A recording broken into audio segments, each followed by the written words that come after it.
Muito bem, estamos de volta com a nossa Escola da Fé. Você pode ver aí que o intervalo é bastante rápido. Eu sempre aproveito depois do intervalo para dizer isto. Canção Nova vive da sua contribuição.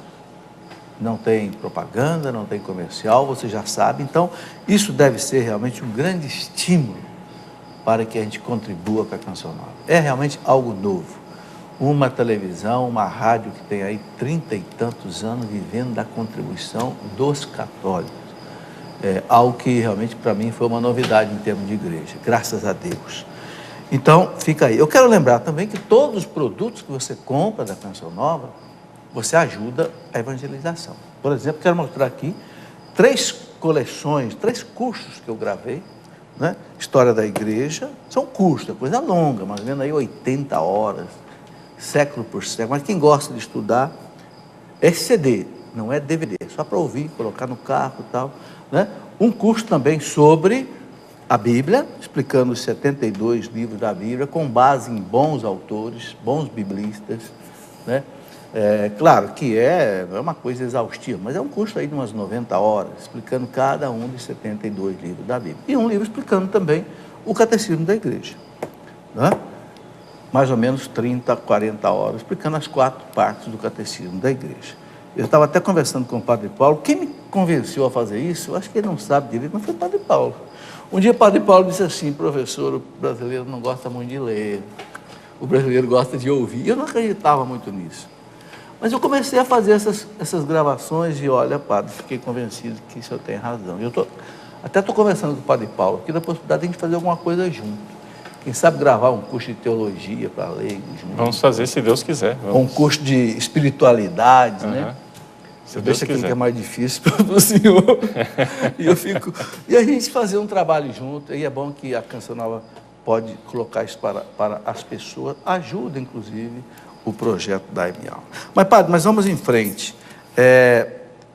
Continua a sua explanação, porque é interessante também. O senhor estava falando que estudou em Roma, lá na Universidade Gregoriana. Padre, o que significa para um padre estudar em Roma?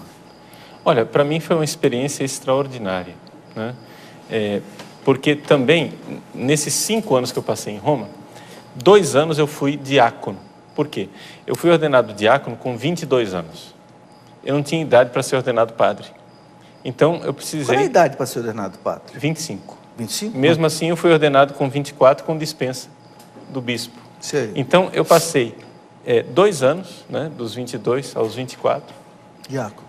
Como diácono, e tive a oportunidade extraordinária de ser diácono inúmeras vezes nas liturgias do Papa João Paulo II. Que beleza! Então, a partir disso, foi se criando também um conhecimento e amizade também com o Departamento de Celebrações Litúrgicas, né? Pude participar e, para mim, esse convívio com o Papa e essa proximidade, né, com o túmulo de São Pedro, com a fé dos apóstolos, isso moldou muito a minha personalidade. Imagino. Né? Uma das coisas que, para mim, foi realmente formativo, foi, nesse tempo de diácono, poder, todos os domingos, quando não havia liturgia papal, todos os domingos eu participava como diácono, né, na missa do cabido de São Pedro. E, naquela época, o arcipreste da Basílica era o cardeal Virgílio Noé, que foi cerimoniário de Paulo VI. Então, eu tive... Explica o que é cabido, porque a gente pode não saber o que é isso. Então, assim, na Basílica de São Pedro, existe um grupo de padres, né, que são designados pelo Papa para, digamos assim, ser a coluna da liturgia, digamos, da Basílica. Então, eles têm a função de, principalmente nos dias solenes e domingos, celebrar solenemente a Santa Missa, também rezar, eles rezam juntos laudes, vésperas, cantadas. Cuida, né? todo o cerimonial. O cerimonial. Então, é um grupo de padres, também alguns bispos, e o cardeal, que é o arcipreste, seria o chefe deles, né? E, então, eu tive essa graça. Nessa época, o cardeal Virgílio Noé, ele era o vigário-geral do Papa para o Vaticano. Era o delegado da fábrica de São Pedro, ou seja, o responsável pela manutenção da Basílica. E, ao mesmo tempo, também arcipreste, ou seja, responsável pela liturgia da Basílica. Quando fala em fábrica de São Pedro, não é uma fábrica, né? Não, é que é interessante que ainda hoje existe a instituição que construiu a Basílica, que hoje é responsável pela manutenção. Então, chama-se fábrica porque eles realmente começaram a fabricar a Basílica, digamos assim. Entendi. Nesse sentido. Foram eles que construíram. Então, ficou o termo. Então, os símbolos deles tem lá, Reverenda Fábrica de São Pedro. Né? Então, é o grupo ali que essa instituição continua até hoje como manutenção. Sim. E o cardeal Virgílio Noé, ele foi o grande cerimoniário de Paulo VI, um homem muito preciso, muito fino, nobre. Então, essa questão da liturgia, conviver com esse homem, era uma escola diária. Né? Além disso, durante o meu tempo de Roma, tive a graça, eu devo dizer que realmente foi uma graça, o convívio de perto com o cardeal Dom Eugênio Salles. Né? Por quê? Porque naquela época, Dom Eugênio, nós estamos aqui, imagina você saber que época é essa, estamos falando de 20 anos, mais de 20 anos atrás, foi de 88 até 93 que eu fiquei em Roma. Né? E o cardeal Salles, do Rio de Janeiro, ele naquela época viajava para Roma pelo menos de 4 a 5 vezes por ano e ficava lá 2 semanas a cada vez. E então havia um período extenso. Ele exercia muitos cargos lá no Vaticano. Tinha muitos cargos no Vaticano. E eu pude também, iniciei como coroinha dele, né, como acólito, e ajudava ele na missa, e todo o estilo dele de fidelidade ao Papa. Né? Sempre foi, né? E aprender essa fidelidade ao Santo Padre. Então, assim, eu devo, olhando para trás, professor, esse ano eu vou completar 21 anos de padre. Né? Olhando para trás, eu agradeço a Deus imensamente, porque Deus foi muito bondoso comigo. Né? Bondoso porque colocou modelos, exemplos muito sólidos, desde a infância. Né? Desde a infância com meu pai. Ver o meu pai sofrendo para ser honesto, né? Para não ceder às tentações do mundo. Minha mãe com toda o zelo dela como família reunida ao redor dela. A importância da família, né, padre? Hoje tão destruída, né? Minha avó, da qual eu, digamos assim, recebi os primeiros passos da fé e devoção mariana. Então, assim, a gente vê, olhando para trás, umas assim, pessoas que, como se fossem anjos, que Deus foi colocando na vida, dizendo assim, olha, vai por esse caminho. Então, graças a Deus, Deus me preservou de muita coisa. Eu digo assim, se hoje eu tenho a formação que tenho e sou aquilo que eu sou, é porque tive essas pessoas e, infelizmente, não fui fiel e digno à altura que mereceria, da bondade de Deus. Ou seja, Deus foi tão bondoso, eu correspondi, mas claro que deveria ter correspondido mais. Né?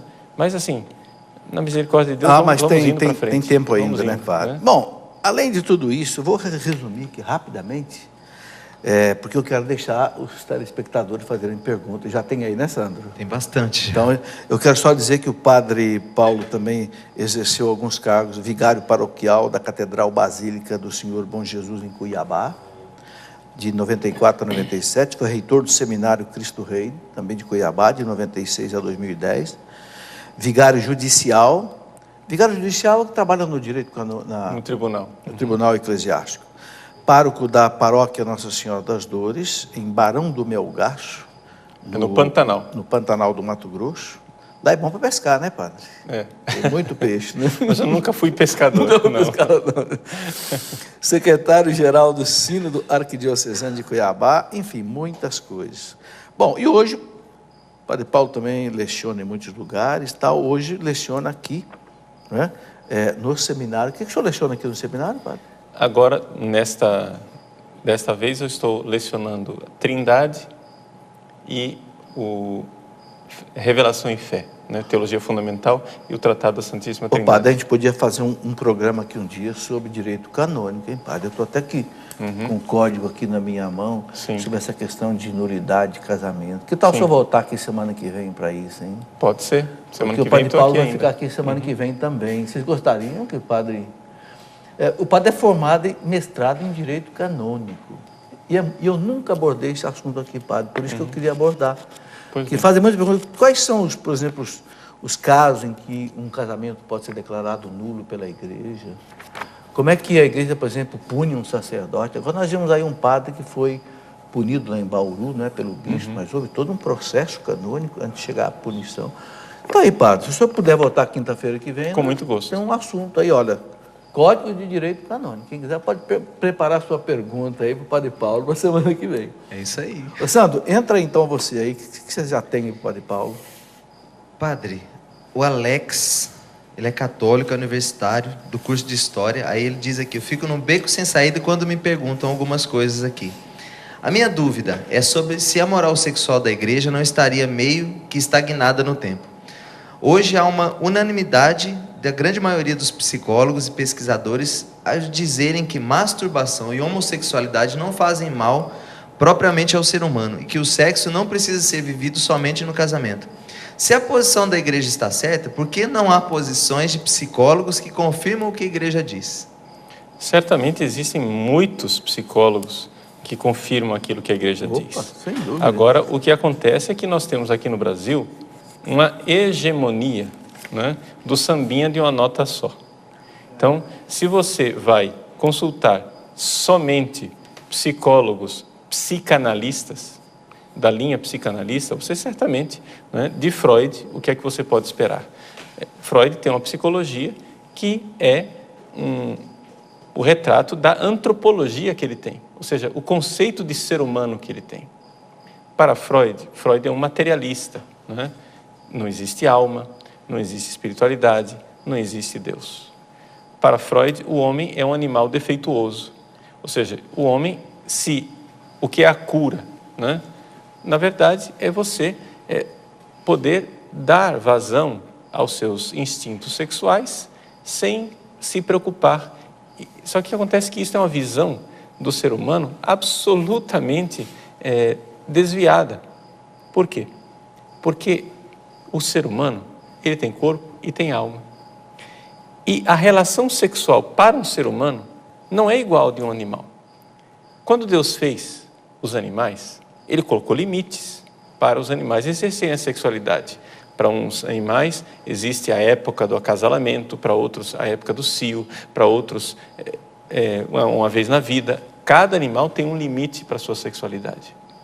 Para o ser humano, Deus colocou o limite da razão, da inteligência, que nós usamos a nossa consciência, então limitamos.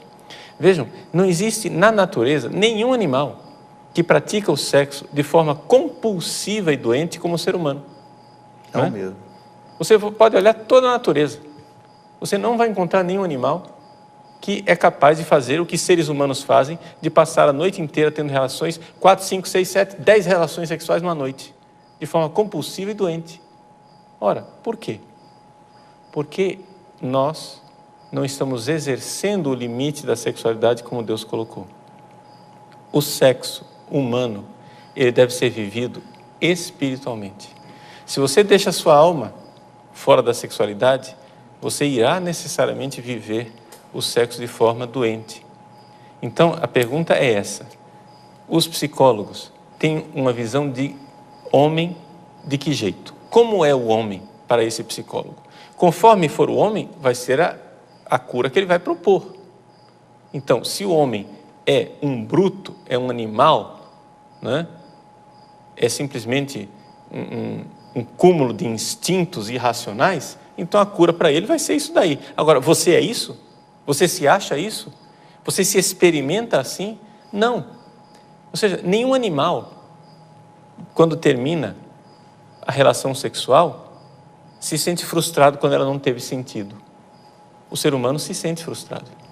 Quando a relação sexual não teve sentido, ele fica absolutamente frustrado. Mas vejam só, por que isto? Porque ele tem alma. O ser humano tem alma. Então a igreja não tem uma posição ultrapassada. A igreja tem uma posição que leva em conta a realidade do que é o ser humano real. O problema é que nós estamos diante de pessoas que têm uma visão do ser humano que é materialista, né? É animalizante. Então isso daqui é que é evidente, não espere isso da igreja. A igreja nunca vai tratar o ser humano dessa forma. Então é por isso que o sexo precisa ser vivido como aliança. Se não há aliança, o sexo será frustrante, porque a alma humana pede esta aliança de amor. O sexo, ele fala. O sexo é uma fala. Quando nenhum animal fala, o ser humano fala.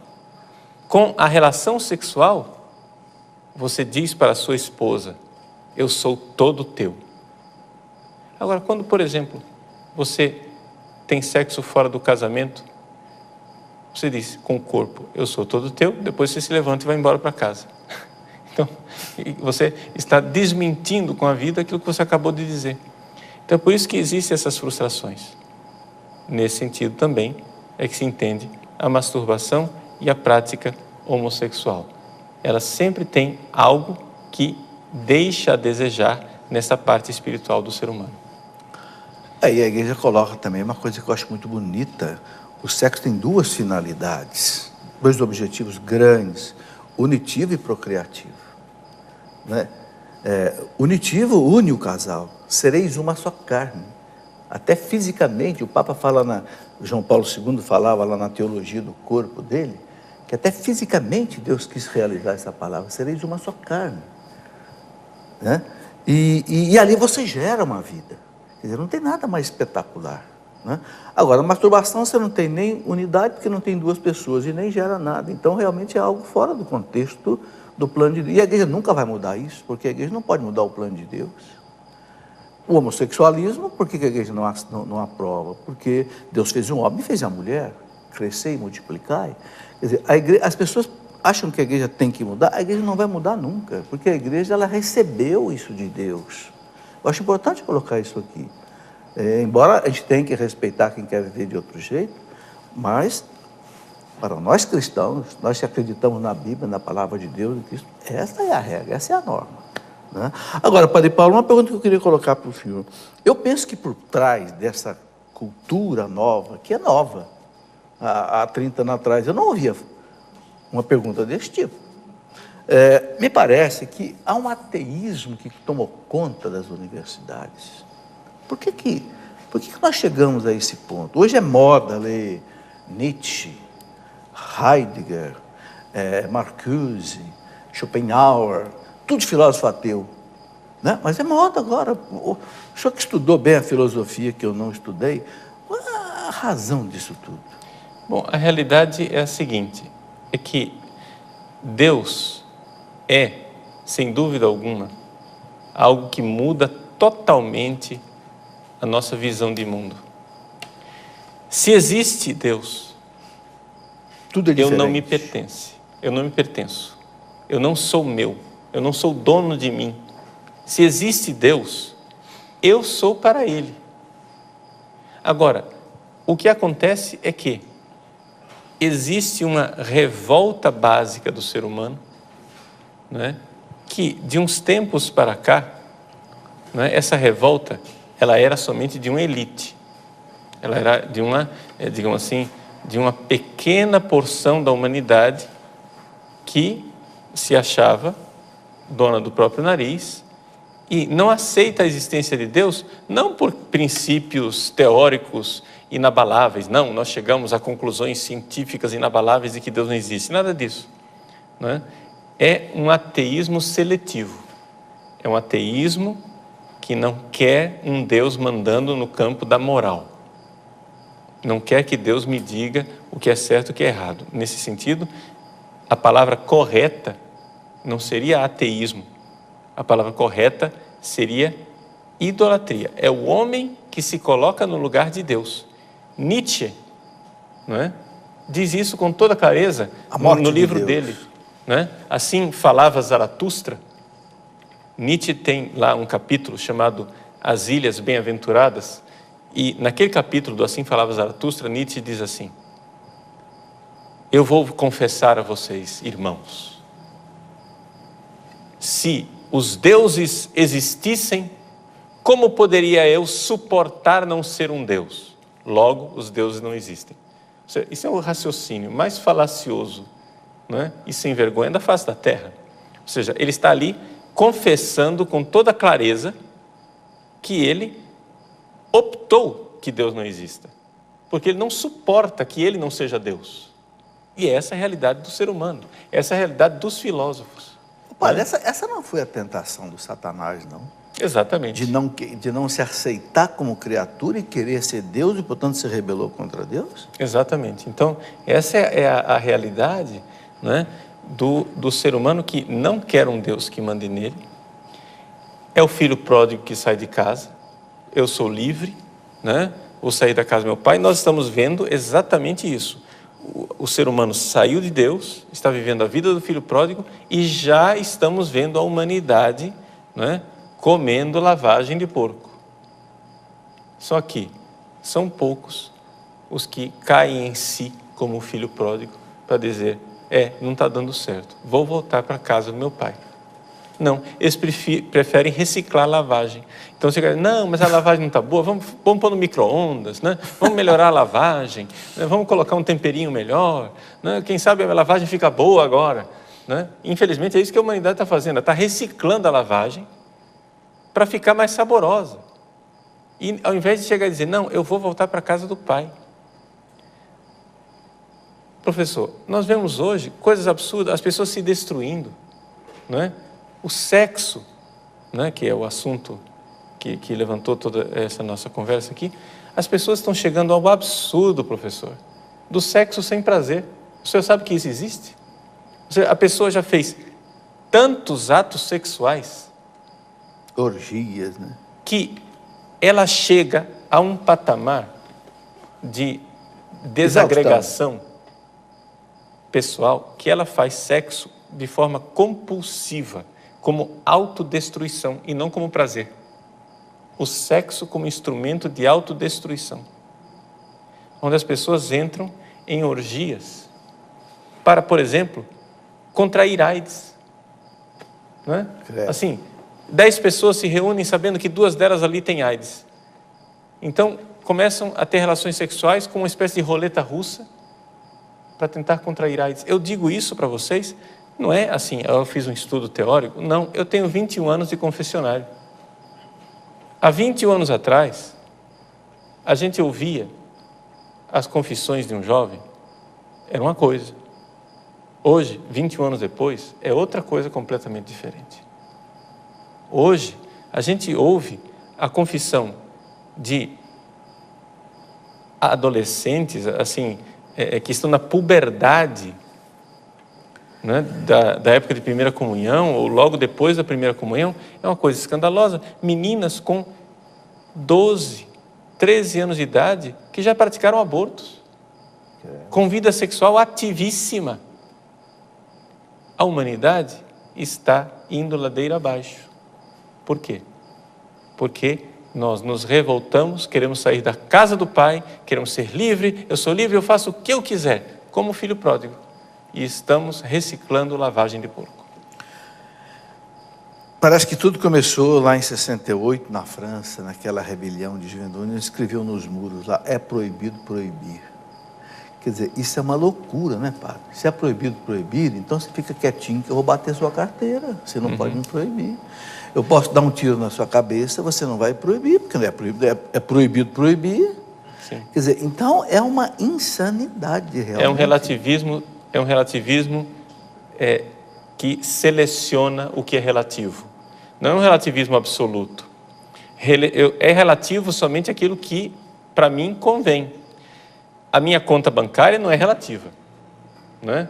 Se, por exemplo, ninguém pode mexer nela. Eu tinha R$1.000, sumiu um zero, agora é R$100, eu for ao gerente do banco e reclamar, o gerente do banco pode dizer, olha, mas nós estamos na sociedade pós-moderna, né? As coisas são pluriversais, as verdades não são mais absolutas, então um zero a mais, um zero a menos, qual é o problema? Você não vai aceitar esse raciocínio, você só aceita essa história de sociedade pós-moderna, tudo é inseguro, tudo é fragmentário, quando você fala de sexo, quando você fala de drogas, quando você fala da devassidão da sua vida, aí você fala de relativismo. Mas quando são os seus direitos, as coisas são absolutas. Não, e não só isso, outra coisa que eu não entendo, Padre Paulo, é o seguinte: eu trabalhei 40 anos na universidade. Hoje em São Paulo, na USP, na Unesp, na Unicamp, nenhum professor entra para dar aula se não tiver doutorado. Por quê? Porque ensinar errado é crime. Se não tiver cientificamente a verdade física, matemática, biológica colocada ali, é crime. Você pode ser punido pelo seu departamento e ser processado embora da escola. Quer dizer, na ciência existe a verdade, mas no resto não existe. Isso não entra na minha cabeça. Sim, mas o que acontece também, professor, é o seguinte, é que isto tem parâmetros bastante razoáveis dentro da área de exatas. Mas na área de humanas, as faculdades se tornaram verdadeiros palanques, digamos assim, de promoção de todo tipo de abominação moral, né? Ou seja, as pessoas vão lá e entram exatamente para serem pervertidas, né? Ou seja, as nossas universidades se tornaram escolas de catequese da descristianização. O professor, pode ser que a matéria dele seja qual for, né? A matéria dele, sei lá, é a história dos incas, não tem problema, ele vai falar mal da igreja, né? A matéria dele é, sei lá, gramática, ele vai falar mal de Deus, da igreja católica, da moral, etc e tal. Por quê? Porque as faculdades da área de humanas se tornaram verdadeiramente navios quebra-gelo para impor à sociedade um novo padrão moral em que já não há mais Deus e Deus já não manda. Agora, isto, professor, começou, por incrível que pareça, no final da Idade Média. Ou seja, as causas estão lá. Como? Nós tínhamos, durante a Idade Média, não é, a tradição cultural do Ocidente, ela foi salva pela Igreja Católica, né? O senhor sabe muito bem, o senhor tem seu curso de História da Igreja. Sem dúvida. Não é? Então, durante a invasão barbárica, etc e tal, foi a Igreja quem salvou a civilização. Então, desde a Idade Média, a Igreja tinha suas escolas, inicialmente escolas monásticas, e depois as chamadas escolas catedrais. Nessas escolas monásticas e escolas catedrais, as pessoas eram educadas recebendo o quê? Um ensinamento científico, né, daquilo que era o trivium e o quadrivium na época, um ensinamento do conhecimento, mas as pessoas recebiam também uma formação humana no sentido de moralidade. As pessoas aprendiam a rezar, aprendiam a se comportar, aprendiam as virtudes. O que aconteceu? Aconteceu que, na época de Santo Tomás de Aquino, Santo Tomás não foi culpado disso, mas aquilo aconteceu ou seja, Santo Tomás foi a última geração que pegou digamos, uma forma de ensino adequada. Quando foi? Século XIII, né? Século XIII. Quando foi feito o Estatuto da Universidade de Paris, no Estatuto da Universidade de Paris, se resolveu, dali para frente, só ensinar a ciência e não mais formar a moral e a virtude. Foi esta cisão entre ciência e vida que causou, a longuíssimo prazo, o que nós estamos vendo aí. Por quê? Porque se nós formos estudar os filósofos antigos, não é uma questão só de igreja católica, né? Até os filósofos pagãos antigos diziam a mesma coisa. Se nós formos estudar os filósofos antigos, eles dirão: não é possível conhecer a verdade sem você ser de alguma forma virtuoso. Por quê? Porque as paixões desordenadas, a ira, a luxúria, não é? Todas as paixões desordenadas, elas distorcem a realidade do conhecimento. E você termina criando um conhecimento distorcido, que é a imagem e semelhança da sua vida de pecado. Então, isso se sente principalmente na área de humanas, porque na área de exatas não tem muito para onde jogar. Ou seja, 2 mais 2 é igual a 4 e boa noite. Não tem 2 mais 2 é igual a 4 para um depravado e 2 mais 2 é igual a 4 para um santo. Não tem problema. Mas na área de humanas, em que a pessoa é chamada a um discernimento, a exercer aquilo que nós chamamos da virtude da prudência, não é? A estudar sem ter uma visão apaixonada, tendenciosa, a vida da pessoa influencia muito nos resultados da pesquisa. Sem dúvida. Sem Então, dúvida. é aqui que está a dificuldade nas universidades atualmente. Agora, Padre Paulo, a gente está na hora do intervalo, mas eu vou deixar uma colocação para o senhor fazer depois, mesmo o Sandro podendo entrar. Agora, o que está me assustando mais hoje é que as escolas católicas estão partindo para esses erros. E não só a escola. Esses dias eu assisti um programa de uma televisão católica, onde tinha um padre, um filósofo, uma outra pessoa, e fizeram uma pergunta lá, televisão católica, não é Canção Nova. E o rapaz, um deles, disseram assim, olha, não tem nenhum lugar da Bíblia que diga que a Bíblia seja contra o homossexualismo. E o padre ficou quieto. Quer dizer, pelo amor de Deus, quem é que interpreta a Bíblia agora? É eu, o senhor, ou é o magistério da igreja, que no catecismo da igreja diz que realmente é algo desordenado? Quer dizer, então, o que mais hoje me assusta é que isso está entrando dentro das escolas católicas. Eu vi numa faculdade católica, uma faculdade católica, que um filme de uma professora, psicóloga, não é? Passou lá um filme aprovando 100% o homossexualismo das crianças. Não, porque é normal, tem que... Uma escola católica, faculdade. Agora, onde é que nós vamos parar? Bem, vamos para o intervalo, a gente depois, daqui a pouquinho, já volta.